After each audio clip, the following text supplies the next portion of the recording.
Paper leak हो गया, शहरों में बाढ़ आ गई, हिमालय दरक रहा है, भगदड़ मच गई, हवा में जहर घुल गया। हमारे दौर की राजनीति ने एक नई जबान सीख ली है, ऐसी जबान जिसमें घटना होती है लेकिन करने वाला गायब रहता है। गलती होती है पर गलती करने वाला कोई नहीं होता।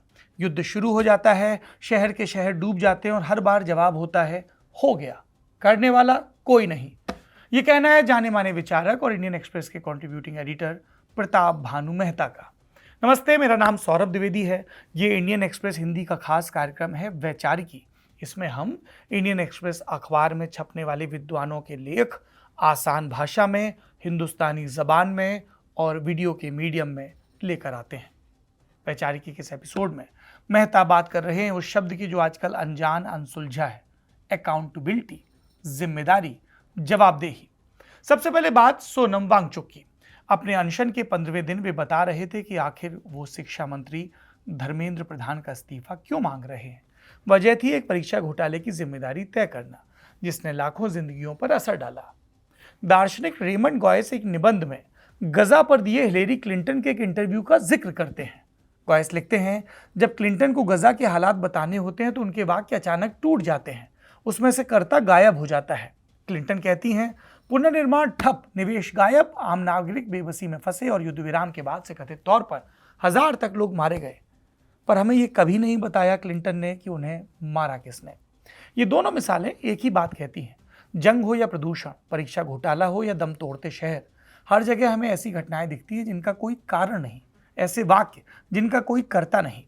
अंतर्राष्ट्रीय मंच पर तो खुद हमारे प्रधानमंत्री ये सुर तय करते हैं कि ये युद्ध का युग नहीं। वो बड़ी दानाई से फरमाते हैं, पर ये कभी नहीं बताते कि युद्ध शुरू करने वाले वो लोग आखिर हैं कौन। आप सोचेंगे ये कूटनीति की चतुराई है, पर दरअसल ये हुकूमत चलाने का हुनर है। सोचिए जरा, अगर किसी काम के पीछे कोई करता ही ना हो तो जवाबदेह भी किसी को नहीं ठहराया जा सकता। आपकी कामयाबी युद्ध रोकना नहीं है, आपकी कामयाबी ये है कि आपने जवाबदेही की जरूरत को ही खत्म कर दिया, और वो भी अनैतिक दिखे बिना। अब सोचिए कि देश के भीतर ये तरकीब कितने काम की है। जैसे ये युद्ध का युग नहीं है, वैसे ही ये दरकते शहरों, जहरीली हवा और भ्रष्टाचार का भी युग नहीं है, पर यह सब होता रहता है।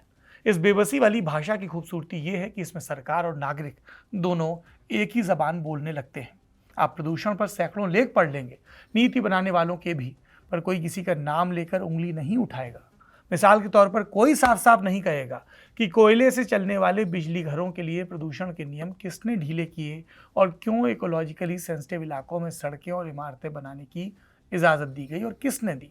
अगर आप कोई सीधा सवाल पूछ लें तो सारे फैसले अचानक बेनाम हो जाते हैं। जवाब मिलता है व्यवस्था, सिस्टम, अदालत या नियम।